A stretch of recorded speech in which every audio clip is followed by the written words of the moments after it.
What's going on, everybody? Welcome to episode 2 of Basement Philosophy. Thank you for checking out episode 1. The response was awesome. You know, it's scary getting in front of this camera for the first time, but thank you guys. This week, we are diving into the first quote. It is from Morgan Housel from the book Psychology of Money. It is, to succeed, you have to survive. And we're going to be going through a whole story. We're going to be talking about Odysseus and his whole journey. That's this coming up on this episode. As always, every episode is sponsored by HIP Alternative Coffee. No caffeine, 100% Italian soluble barley, has every vitamin, every mineral you can think of. Head to www.siphip.ca to grab your bag, to check out all the other good stuff we got going on. Episode 2, stay tuned. Thank you. Putting up numbers, 99 problems, and I still kept it 100. Yeah, it's been a long time coming. They ain't covering my cloth, they tugging it.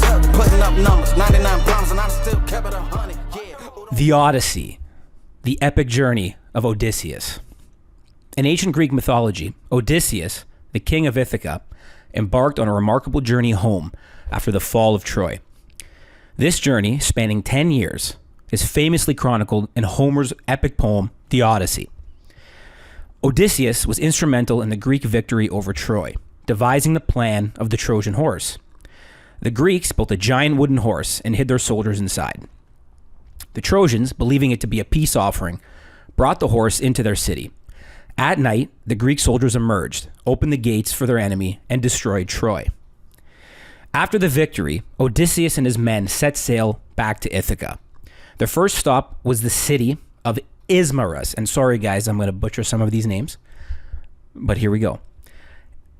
Their first stop was the city of Ismarus, home of the Cicones. They sacked the city, but the Cicones rallied and attacked.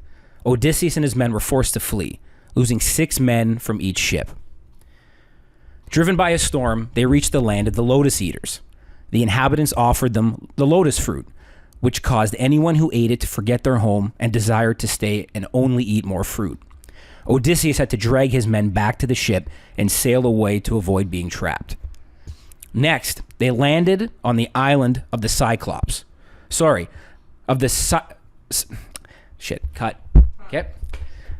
Next, they landed on the island of the Cyclopes, where they encountered Polyphemus, a giant one-eyed monster and son of Poseidon. Polyphemus trapped Odysseus and his men in his cave, eating some of them. Odysseus devised a plan to escape. He gave Polyphemus wine to make him drunk and then blinded him with a heated stake. When Polyphemus called for help, he said no man was attacking him because Odysseus had told him that was his name. The next morning, Odysseus and his men escaped by clinging to the underside of the Cyclops' sheep. As they sailed away, Odysseus revealed his true name to Polyphemus, who then called upon his father, Poseidon, to curse Odysseus. Poseidon vowed to make Odysseus' journey home long and filled with suffering. They reached the island of the Aeolia, home to Aeolus, the god of the winds. Aeolus gave Odysseus a bag containing the winds except the west wind, which would guide them home. As Ithaca came into sight, Odysseus' curious men opened the bag, thinking it contained gold. The winds escaped, blowing them back to Aeolia. Aeolus refused to help them again, believing that they were cursed. After days at sea, they arrived at the land of the Laestrygonians, a race of giant cannibals. The Laestrygonians destroyed all of Odysseus' ships, except his own, killing many of his men. The survivors fled quickly. Odysseus and his remaining men reached the island of Aea, home to the sorceress Circe. Circe turned his men into swine, but Hermes, the messenger god, gave Odysseus a magical herb to protect him. Odysseus confronted Circe and forced her to turn his men back into humans. They stayed with Circe for a year, feasting and resting. Circe advised Odysseus to visit the underworld to seek the prophet Tiresias for guidance on how to return home. In the underworld, Tiresias warned him of the dangers ahead and foretold his eventual return to Ithaca. He also spoke with the spirits of his mother, Ithaca, and many fallen heroes of the Trojan War. Following Circe's instructions, Odysseus and his men sailed past the sirens, whose enchanting song lured sailors to their doom. Odysseus had his men plug their ears with beeswax and tied himself to the mast so he could hear the siren song without being drawn to them. They then navigated the straits between Scylla, a six-headed monster, and Charybdis, a deadly whirlpool. Odysseus chose to sail closer to Scylla, sacrificing 6 men, 1 for each of her heads, to ensure rest of the crew's safety. He then landed on the island of Thrinacia.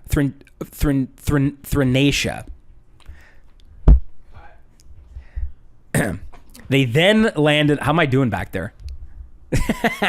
This fucking, I'm telling you, this fucking, woo, okay.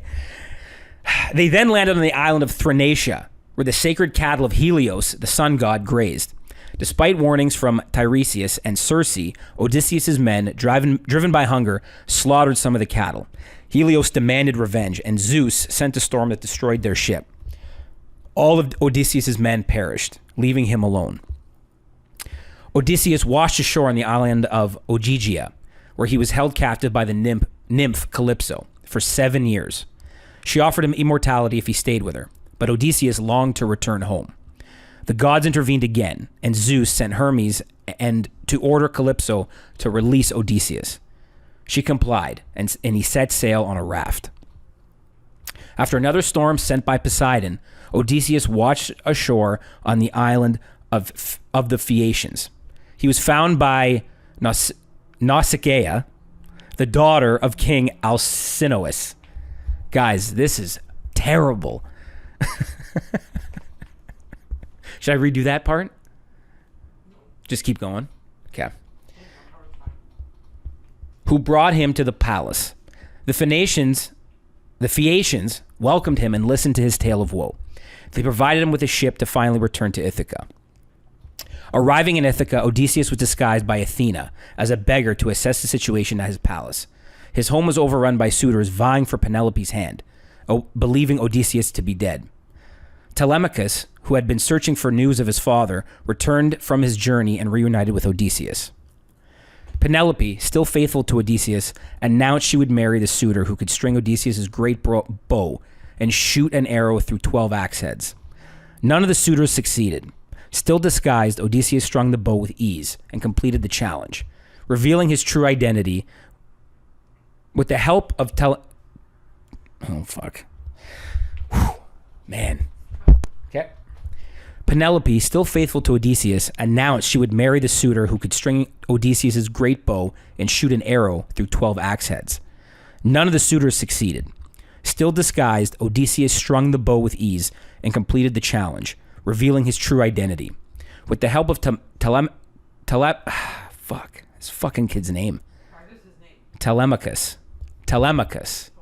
Okay. Penelope, still faithful to Odysseus, announced she would marry the suitor who could string Odysseus' great bow and shoot an arrow through 12 axe heads. None of the suitors succeeded. Still disguised, Odysseus strung the bow with ease and completed the challenge, revealing his true identity. With the help of Telemachus, Athena, and a few loyal servants, Odysseus slaughtered the suitors. Reunited with Penelope, who tested him to ensure he was truly her husband by asking him to describe their bed, Odysseus reclaimed his throne. He also visited his aging father, Laertes, and made peace with the families of the slain suitors, securing his place as the rightful ruler of Ithaca.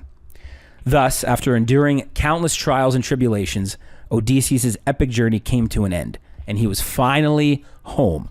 And I'm finally done reading that. I'm gonna just do that for now. I'm gonna take a sip of this delicious hip. Sorry guys, my girlfriend's in the back here laughing. That's the story of Odysseus. And what a story it was, because I think I butchered every name in that thing, but it was very appropriate for the first official week of Basement Philosophy. I chose a story of Odysseus because it goes hand in hand with what we're going to talk about today. The quote of the day is by a guy named Morgan Housel from the book Psychology of Money. which is a great book, awesome book. It's all over Instagram. It's everywhere, TikTok. Like everyone quotes it. It is a fantastic book. But the quote is, "You have to survive to succeed," and that's by Morgan Housel. And it's very, very appropriate for what I want to chat about today, because today we're going to talk about the act of just keeping yourself alive whenever you're trying to get whatever it is you're trying to obtain. And for this week's story, I think it's appropriate to kick off sort of the big one, the one that, as I said last week, it's kind of the thing that kicked off everything in my journey and sort of what I've done in my 14 years here. And it's going from starting, or I guess just after something that was really great, but it didn't last, to landing the dream job. And last year, we had a question, or someone sent something in that asked me what I kept saying dream job, but I didn't clarify what exactly that was. But essentially my version of, just like everyone has a version of this, some people want to be pro athletes, some people want to be doctors and lawyers and teachers. I wanted to be in professional sports. I wanted to be a producer and a shooter and an editor and all that creative stuff in the arena of professional sport. But at the time, it was, all of the social media was kind of, it was still it's still in its infancy. It wasn't exactly what it is today. And sort of this following story takes place over, I guess you would say, a year and a half of going from point A to point B. So we'll kick it off. So I had finished, last week I spoke about how I'd created my own job at my university. So that lasted for about 3 years. So this is in about April of 2017. So when that finished, for the last 3 years and for the previous probably 7, I'd been freelancing. I had been doing odd jobs here and there. Like I said, I was in the club world, the nightlife world. And that was my first taste of what like a full-time job in a creative role would look like. But it came to an end, like most things. Like all contract work, at some point, a CEO changes, a manager moves on, whatever the reason, it comes to an end after 3 years. So that kind of left me like anyone. It felt like I delayed graduation a little bit, because we graduate, I graduated university in 2015, and I was able to extend my life at school a little bit through this job and through work. So it was about 2017 where it kicked off. And the theme of surviving, you have to survive first before you get where you want to go, right? We all have an ego. Everyone's got an ego when it comes to this stuff. We don't want to do jobs we don't like. We want to always do something we love all the time, and it just isn't so. So after this contract was finished, I found myself pretty lost. I'd just been doing this job for 3 years. It was pretty full time, and that was it. It was done. And I was kind of staring down the barrel of like, well, what do I do? What's next, right? So this period, it was a lot of interviews, tons of interviews. I mean, I think I've done, I was averaging 3 or 4 interviews like a week for about 2 months during this time. But at one point, the job that was the thing I wanted to do, it popped up, and it was for a professional football team here in Toronto. And a couple years earlier, this team had found me on YouTube and had asked me if I wanted to do an internship. And at the time, maybe I didn't understand the value of an internship, or maybe I didn't want to. I think at the time I was still doing the university football thing. So I said, thanks, but no thanks. I needed to make money. My situation is that whatever I did, I needed to make money in order to survive wherever I was. So I had to unfortunately say no to that. Years later, that intern job had become a full-time position. And here I was like chomping at the bit, right? And I just come off 3 years of something that I thought was so cool, and it's such a great portfolio piece. And here I am, thinking like, oh my God, they had asked me at one time, like, here we go. So I go in for interview number 1, right? I throw my resume in, and I get the interview, and I walk into the office, and it's a fucking like the Wizard of Oz, man. Like, it's exactly what it is that I wanted to do. So I sit down, I have the interview, walk out of there, cloud nine. You know, you're downtown Toronto, you walk out, you're just, it's wonderful, right? Following maybe week, maybe 2 weeks later, you know, hey Mike, we'd like you to come in for interview number 2. Holy shit. Like this is, you know, 2 interviews. This is it, man. Like this is exactly what I wanted. Go in. And then there was a lull. And around June, because that's when the season starts, I was told I wasn't the guy. Okay. And I was beyond crushed. I mean, when I say, you know, when you wanted something so bad, beyond crushed, because also at the time I was staring down having to move home, right? The other things weren't going so hot. The freelance stuff wasn't enough to kind of keep me stable. I was crushed. And then it became the summer of surviving. You know, I remember that summer for about a month, I had gone to my hometown and I'd put on a suit and I started going around and cold knocking on doors to see who wanted social media content done. I went to a brewery, I went to a friend's juice shop. I just tried to set up as many meetings as I can. I put on it was a suit and tie. The suit jacket didn't fit very well, but I did it and nothing came of that. July rolled around and I started taking jobs for things that weren't in the creative field. And I found myself at I guess it was an independent shoe store. I think it was in Brampton.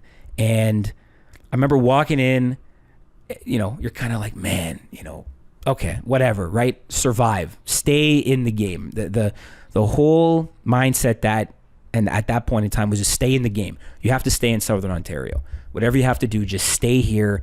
So I ended up getting an interview at a independent shoe store in Brampton. And I remember walking in going, you know, like I said, just, you're here, it's a job, do something, right? And I remember in the interview, I was so casual because I knew in my head, I go, oh, listen, guys, you give me this job, I'm out of here in 6 months. But can't tell them that in an interview. So I remember I get taken to the back room and they started asking me all these questions. And I was so nonchalant. To this day, I don't understand how it worked out like this, but I ended up getting that job. That's the only job I got in this entire saga, was a job at a shoe store. So he called me and he goes, Mike, we would love for, I was a manager too. It was for a manager role.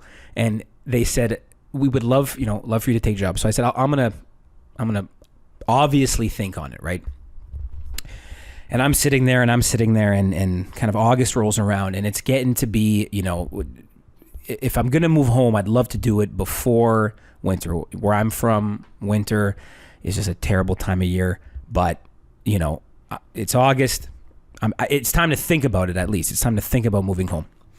Then I remember I had put my resume up on monster.com, which I don't even know if Monster exists anymore, but I get a ping from, I guess, a headhunter, and a bank is looking for a creative, someone to come in, make some videos, whatever. Once again, is it the dream gig? Absolutely not. But it's a job. Keeps me in the game. I go there and I walk in, and it was my first time ever seeing an office. And I watched Office Space a million times. And I go, okay, so this is what an office looks like. It's cubicles as far as the eye can see. At this point, it doesn't really matter. I'm kind of against the clock. I get into the interview. My boss, we're still very good friends. I still don't know how she hired me to this day. Awesome. We hit it off. It's great. Go home, not so stoked, but hey, you know, I get a call not so long later, interview number 2, boom, here we go. Get in, I meet the big boss. Okay, we're moving somewhere. This is fine. This is great. The whole plan of just stay in the game, Mike, stay in the game.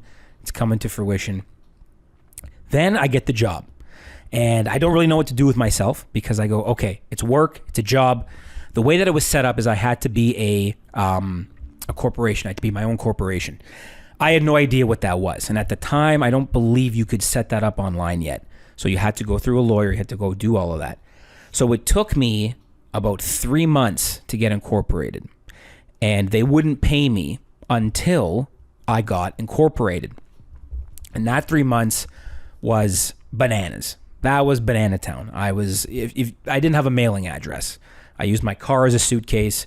It was a pretty hilarious time.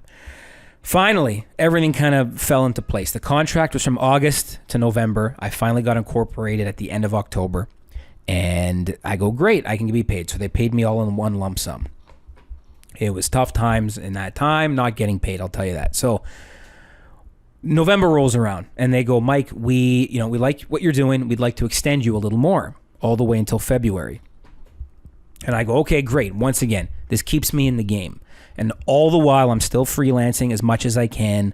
I'm doing I'll talk about that in another episode, but I'm doing some crazy jobs that, they're in the portfolio, but man, are they nuts. And, that November to February run was kind of cool. They sent me to the Dominican to shoot. It was a really great time. It was something really cool. It was these rewards trips that were kind of wild to see, but it was a fun time. Everybody at that place I loved. It was great. So it was just, I was employed. It was great. I mean, that was the goal, right? Get employed, stay in the game. Doesn't matter what it was, stay in the game. Fortunately, it was in the creative sphere as well. It was a producer job at the bank, and that's kind of what it was. So November rolled around. I got sent off to the islands, and it was a pretty good time. But I was still a contractor, right? So in the back of my head, everything was always like, this was coming to an end. The contract was up in February. What do I do? I hung on, and in February they blessed me with a full-time job. Okay, so we got it. We're in the game. Full-time job. Don't have to move. Don't have to go anywhere. And here we are. This is sort of like the, you're in the game. You're surviving, right? Now, here's a little heartbreaking caveat. So a month later, I had applied to be a video producer for another professional team down the road, professional football team down the road. And I remember they wanted to interview me, so I had to drive out there. If you're watching, it's about an hour away. The town. And I walk in, and it was at the time when Johnny Manziel had just signed with them. And I walk in, I think this was in April. So now we've sort of come full circle to about a year. And the most insane college football player on the planet had just signed. They walk me into the locker room. They have all the jerseys lined up. Like it's wild. And I have my interview, and I'm sitting there going, holy shit, like this is where I want to be, right? Hiring manager's there, everyone's there. And it was like a match made in heaven. The hiring manager's assistant had to stop us in the middle of the interview and say, Mike, I just want to let you know that this is like an entry-level position. And I think she was saying that because of the wage, right? It was a low wage, and I'm sitting there going, man, like this is what I wanted. This was it. Couple weeks later, I get the email. They want me. And I go, hell yeah, man. Like, we did it. Scroll down, a little further, and the wage is there. And at the time, I just got my own place. The post-school bills are starting to pile up. And I see the wage, and it was like a $40,000 pay cut or like a $30,000 pay cut. And I had to make a business decision at this point and be like, listen, this would have been great 4 months ago. I would have taken it, but we're here now. Once again, you struggle and you go, something better might come. You trick yourself into thinking something better might come. So I deny the job, and I'm like, shit, well, okay, that's that. So I worked this bank job for another little while, and I'm putting out interviews. I had interviews in other places. I forgot to say that at the beginning of all of this, I had an interview at a film studio that found me on YouTube. And I had gone in there, and the head of the studio or whatever it was had said that they helped Tracy Morgan out with his, I guess he had a couple hidden game show or hidden show type things. And he found me on YouTube from the work I was doing at the university, and he brought me in, and we had a awesome interview, and then I never heard from the guy again. So I could tell you guys it was an awesome interview, but evidence suggests otherwise maybe. But in my mind, in my 24, 25-year-old mind, I'm like, it went pretty good. Obviously didn't. So here we are now. I'm settling into this bank job. Love the people. The job itself, it's bank creative, right? Around September, I'm scrolling through a job board, and I find this job, and they call it a predator, producer, shooter, editor, okay? And I found this job on a really obscure job board. I don't know why they had posted it there, but they wanted you to reference it. I jumped up out of my chair and I applied. And didn't hear back from it was a really long time. It was September. Got my first call in October. And this was the professional sports job. And when I mean the professional sports job, I mean this place covers every professional team, basketball, hockey, baseball in Toronto. Like, it was the job. You couldn't get any more big boy and big time professional sport than this job. And I said, this is it. Like, this is the sign of getting it. Go in, get my first interview. I think it goes well. I was nervous as hell. They were asking me about Twitter. I had never used Twitter, and I'm just making it up on the spot. I go, holy shit, but I'm in the building, okay? Leave. I don't hear back from them for another probably 2 or 3 weeks. Another interview. This time I'm meeting the big dogs, okay? And more intimidating because it's a brand new position, and at the time, a producer, shooter, and editor wasn't a really well-known thing. This is someone who shoots, they can edit, they can produce, they can write, they can kind of do a little bit of everything in the creative sphere. So it was brand new at the time. Now everybody does it. Now everyone wants you to shoot, edit, produce, hop in front of the camera, do this a lot better than me. But at the time, it was sort of unheard of. And here I am in front of the big dogs. Do that interview, talking about Twitter again. And then I leave. And that was in about December. And then I'm back doing some of these trips for the bank. I'm in the Dominican. And I had a little bit of time for myself, so I went, and at that point in time, I was enjoying the minibar, and I ended up getting a phone call. And I was a little bit pickled, and it was the hiring manager on the other line. He said, "Hey, Mike, just to let you know, we'd love to have you. You got the job." Holy shit. You want to talk about elation. It's a beautiful day. You had a couple of drinks, you have some downtime while you're working, and you finally get it. All of that surviving, you finally get it. And I always tell people, if I could ball up that feeling and give it to someone about finally reaching something you wanted more than anything, I would ball up that day. And I called my buddy in BC. I said we did it. He was kind of pickled as well. So we were two dudes just yelling at each other how awesome it was. It was fantastic. And we fly home a couple days later. I tell my boss, and we were flying to Costa Rica 2 weeks later. So she said, listen, give me 3 weeks. Then we can tell the whole team while you're there, and it'll be a great send-off. So I hold it in, I bottle it in. It's so exciting. I'm talking to the other spot that, they're sending me, training and things like that. But we go to Costa Rica, and it was a beautiful night. And I tell everyone on the team, like, hey guys, like, we did it. I'm out of here. I got the dream job. I'm working in professional sports. Like, we're going to go, or I'm going to go do exactly what I wanted to do. And it was awesome. It was great. Nothing but beautiful, send-offs. And it was awesome. It was absolutely fantastic. It was great. We got the job. I'll never forget it. It was one of the best times of my life, and it was unbelievable. I went on to cover, the Raptors, the whole championship, everything about that championship we covered. We covered every pro athlete that came through the city. The Leafs, the Raptors, the Jays, Vladimir Guerrero Jr.'s first day, which now seems like forever ago, but this was all pre-pandemic. When the parade happened, I was chasing, one of the hosts through the streets, and it was awesome. Unbelievable.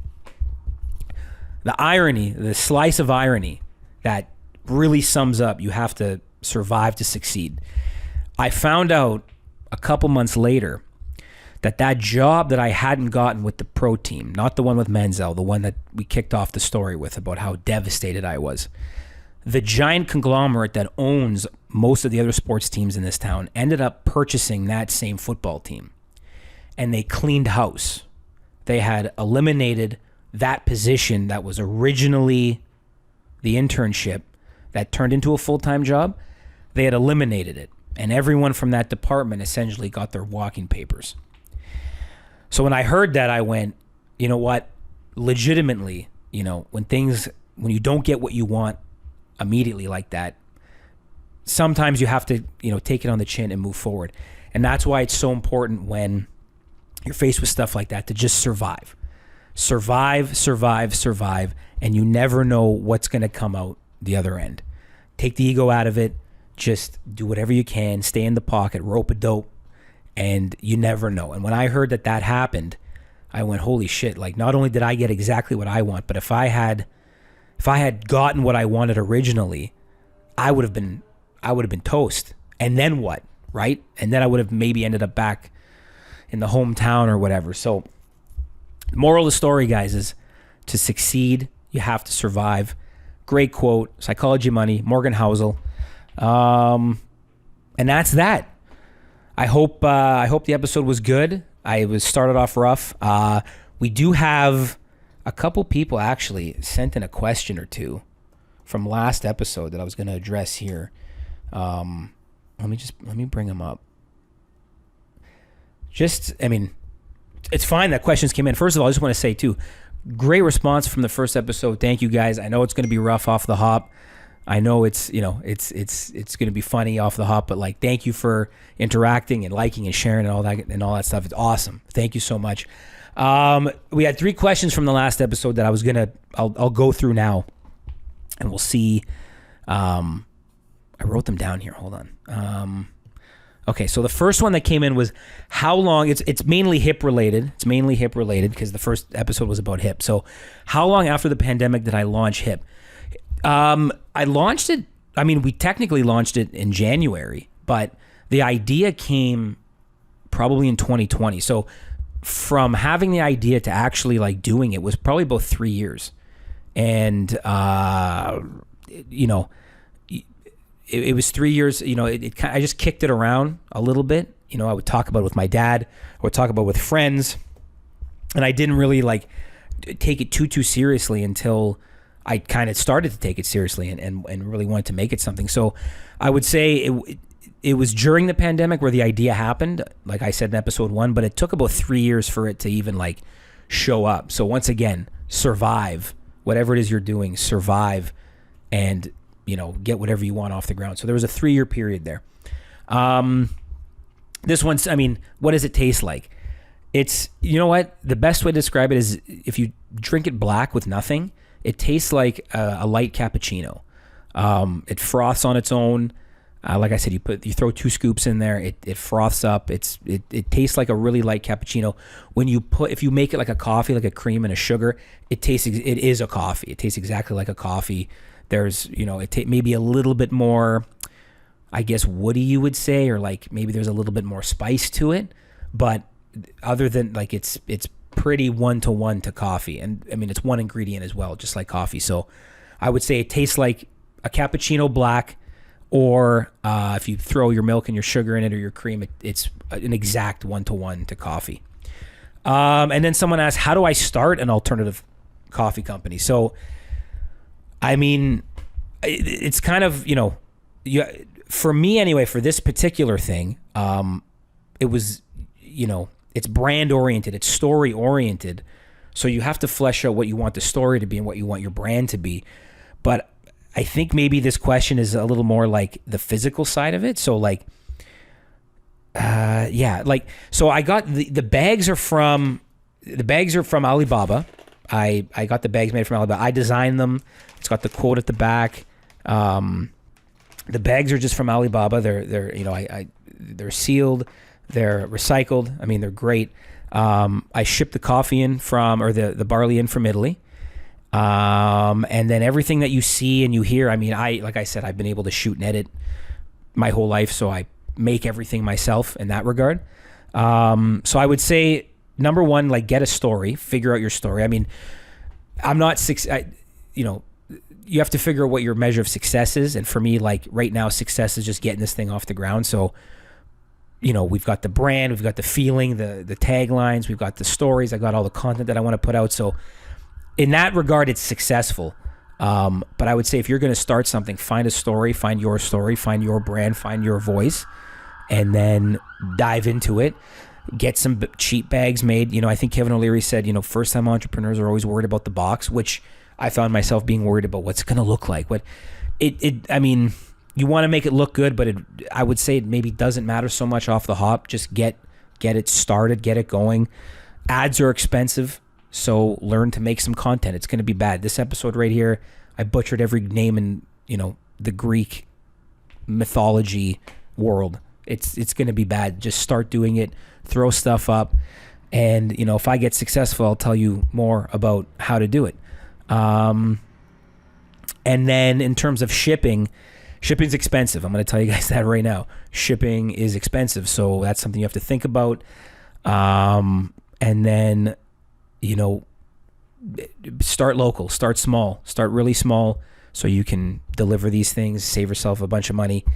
And that's really what I've learned right now. When I learn more, I'll let you guys know. That's pretty much about it. So that's it, guys. That's episode 2.